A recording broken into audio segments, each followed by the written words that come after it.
Hello, how are you? My name is Yoonjin. I'm an art therapist. I just want to talk about 6 rules you need to know as a parent when you're sending your child to art therapy studio. Doesn't matter if it's individual art therapy, doesn't matter if it's like group therapy. You need to keep these 6 rules. Okay, so let's just start. Number 1 is do not judge the artwork. You do not judge. I know it's a really positive one, like, oh, it's fantastic, it's great, but for art therapy piece, it's different. So you don't deal with this compliment or negative view. So do not judge the artwork. Just accept it, whatever it is, and just be curious instead of just making all the compliments and make your child feel good, or just try not to just fix anything, what they are showing to you. It's just it's meaningful work and it has message in it, so be curious and talk about it. That's a better approach.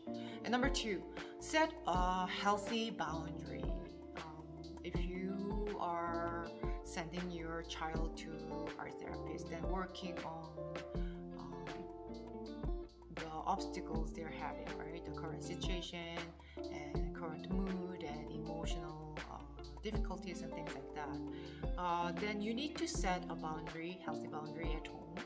So set the regulation, like when you should say no and when you can say actually yes.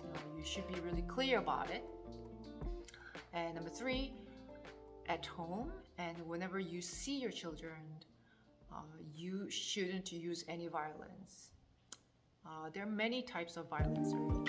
Verbally, you can be very violent. You can be very violent without saying any bad words, right? The messages you're carrying with your words and the nuance, it can be very violent, right, on your children. So remember that verbally, it can be very violent. Physically, of course, without saying this is no, so you shouldn't do that. And also, you shouldn't allow this physical violence at home. Just remember that you are creating a peaceful and stable home atmosphere, not the very violent and physically just letting them just do violent things around the house. And also emotionally, you don't want to be violent, right? Emotionally, you can be violent too, like your body language, your closed body language especially, or your very aggressive body language is also carrying the messages to your children. So let's not do this. And number 4 is be curious and learn about yourself. Be curious about your child. Your child is very different from others because your child is your child and you are you. We are all different from others, right? So learn about it and be curious and do not ignore. If it's not comfortable with you, it is uncomfortable with others too. So that's very important. And number 5 rule is communication. Communicate with the peers, teachers, and after-school teachers, and community, also your church, communicate. So you need to have that input about your child and you learn more about it.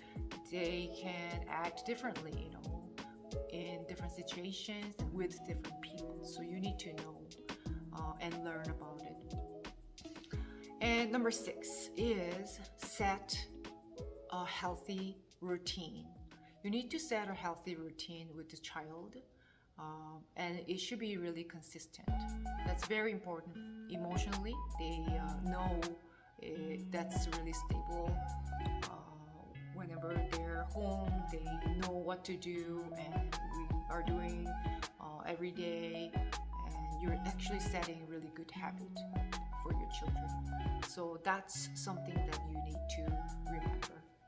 Okay, so I shared a few things today, but I hope it's helpful for your children and yourself.